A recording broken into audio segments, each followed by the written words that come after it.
Hello, my name is Xander, and this is my presentation on the Pidgin languages of Pacific Island nations. Now, before we go into what Pidgin languages are, it's important to understand the concept of Creole languages and what those are. So these are a natural language that evolves from the mixing of multiple languages, most commonly with a European and non-European language. Now, this typically happens in the Pacific Ocean a lot with Pacific Island nations, where a British or some other European colony invades and takes over. And they emerge as a way to communicate between these multiple groups who speak languages that are mutually unintelligible, like these two conflicting nations. So a Pidgin language refers to this type of language, but it's not developed enough to be considered Creole. Now, Pidgin language lifespans are often very short and rarely form into the Creole language. They usually disappear over time, and it's very rare that they expand and become mother tongues to those who speak it. They usually function as lingua francas rather than a distinct language variation. They're means of intergroup communications, and they have no real native speakers. One of the most interesting things or traits about Pidgin languages is that they form through a trial and error process.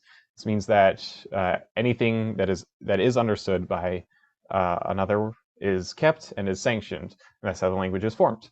Now, going forward, a common misconception is that Pidgin is a form of slang. It's just important to keep that in mind, that it is a fragment of language, but it is still a form of language.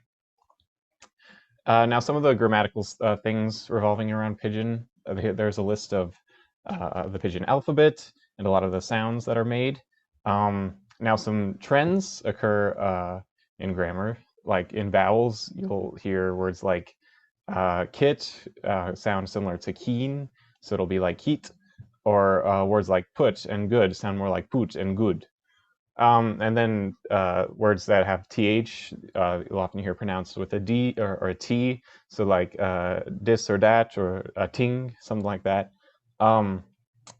Then you'll hear consonant combinations of, say, tr and dr be pronounced as chr or jr, as in tree or drill. And then also the letter r, the sound r, is often not pronounced, as in the word parking or dia, as shown right there. And another cool thing is with intonation, that pitch usually drops at the end of questions instead of rising in most other languages. Next, I kind of want to go into one specific culture, Pacific Island nation. So this is the Hawaiian Pidgin. Now, Hawaii had been visited by the British in the late 18th century and was later a central location for sugarcane and pineapple plantations. In addition to being just a central stopping point for a lot of Pacific Ocean travelers.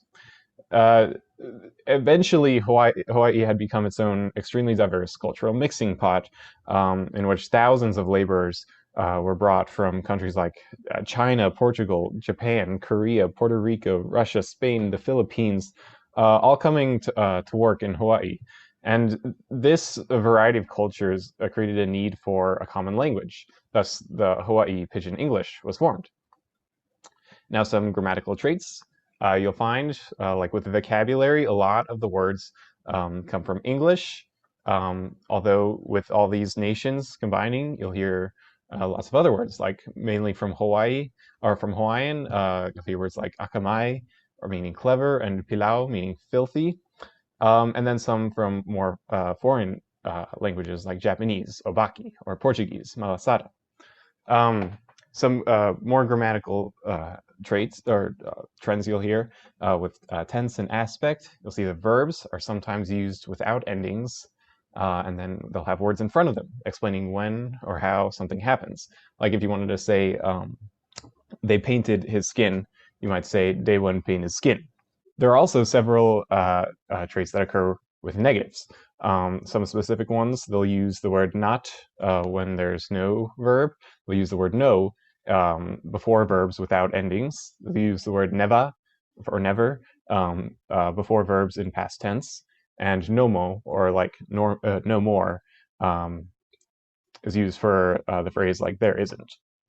And then some verbal complements. The main one is they'll use the word fo instead of to. So if you wanted to say, I tried to catch it, you'll say, I tried to catch it. Now, this is just an example of one Pacific Island nation, one Pidgin language, and there are thousands of these Pidgin languages across the entire Pacific Ocean. So it is important to understand that each one of those languages has their own distinct history and kind of way of creation. That's just something to keep in mind. So here are my references, and thank you for listening.